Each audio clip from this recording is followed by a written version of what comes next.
3 things that I didn't even realize could be contributing to or causing hair loss and hair breakage. As you know, I've been struggling in the scalp department just a little bit, and while it has gotten so much better, especially because of things like this, there are a few things that as I have started learning more and educating myself on, I'm like, wait a minute, am I doing these things that are causing my hair to not be as healthy? And then if so, are you doing these things, and can we learn from them together? Specifically when it comes to hairstyles and traction alopecia and swimming, etc., which is kind of an eye-opener for me. Now, my hair is naturally curly, as you know, and I do blow it out. I basically, smooth out my hair to try to make myself, palatable to society, because I was teased for my frizzy curly hair as a child. But there are definitely hairstyles that I have when my hair is not down that I use quite routinely. And some of those I have realized might be contributing to hair loss, at least if not for myself, for other individuals. You see, I now use these big claw clips. They are basically these little butterfly clips that I get off of Amazon made of acrylic, and I basically tie my hair up like this when I don't have it down. It keeps that out of my face, it keeps me comfortable, etc. But I didn't always used to do that. I used to use hair ties, like the little scrunchies, or not even the scrunchies. What are they called? The Goodalls? No, the Goodall is a skincare brand. Goody? Was that it? Goody hair ties. And my mom and I both used to use those. And I did not realize how damaging those were to my hair. Like, no wonder it was frizzy and stripped and like coming out of my scalp. If you actually have hair ties, look at them. Are they like covered in hair? I guess I didn't realize that hairs from your head wind themselves around the band. And then when you're taking that hair tie off, you're not just removing the hairs that have already fallen out. You're actively breaking the hair or ripping it out. And I was someone that would constantly put my hair in either ponytails or top knots. Like, I would do these little buns. There are tons of videos with me on YouTube with them. And when I would do this, I would literally just wrap a hair tie around and call it a day. The messy bun, right? I had no idea how damaging that was because of, yes, the hair ties, but also traction alopecia. Traction alopecia is something that I'm familiar with because of the dermatology world and some of the doctors and derms that have diagnosed these for people that I've worked with. But traction alopecia, think JoJo Siwa. Like, love the girl, but holy if you're pulling on your hair for any amount of time, whether it's a high pony like Ariana Grande and JoJo Siwa, or whether it's hair extensions that are actually pulling on the hair,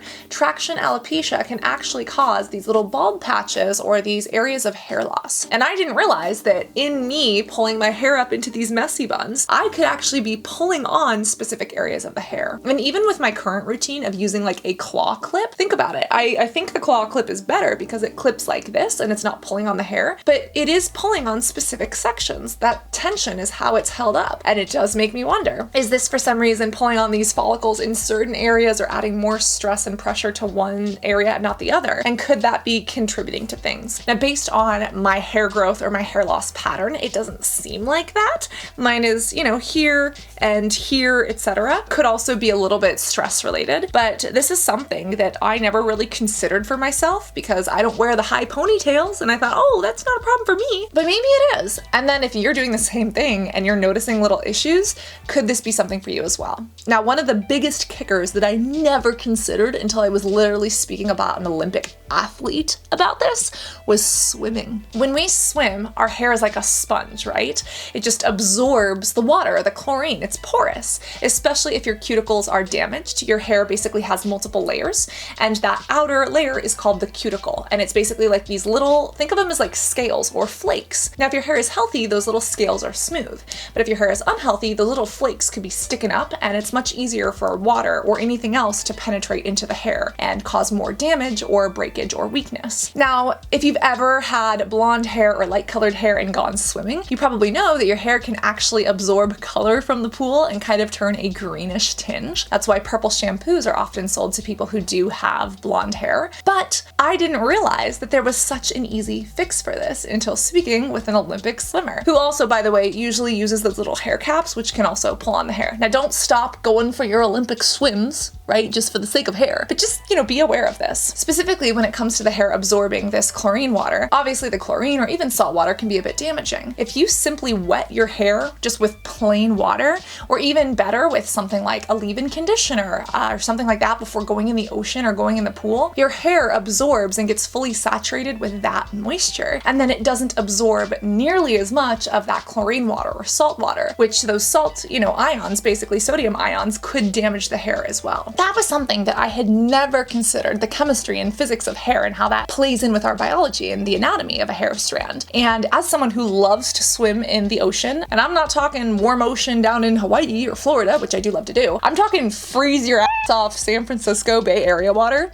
Yes, if you see a flopping around in the ocean in the freezing cold, come say hi. It's quite possibly very likely me. I love it. But I always recognize that my hair is super, super curly whenever I get out of the ocean because the salt kind of does that. But then I do experience more breakage or more frizziness or more damage in the days and weeks after.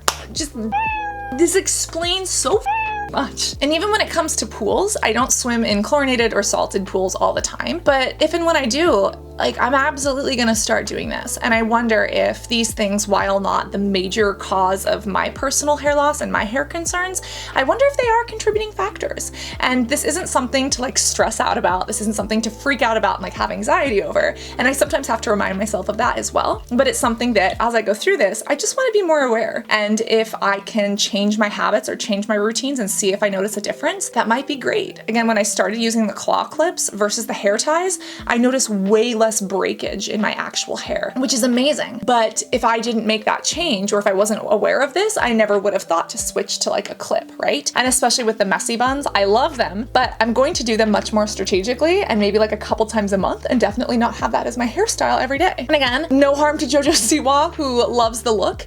Well, actually, I think she even took her hair down recently, didn't she? I'm such a bad internet person. Anyways, at least I am working on being more self-aware. Hey, especially when it comes to my hair. Wow, I am a rhythmical genius. Anyways, I absolutely love you. Do remember to stay hydrated both orally and topically. Reapply your SPF, including to your hairline. Don't forget to little sunscreen up here. The powder sunscreens are really good for that, especially as we head into spring and summer. Very, very important, my friends. And always be beautiful both inside and out. I love you. I would love to know if there are any other hair things that have contributed to your hair loss or frizziness or breakage that I could learn from. And I cannot wait to see you in this next video. Love you guys. Bye.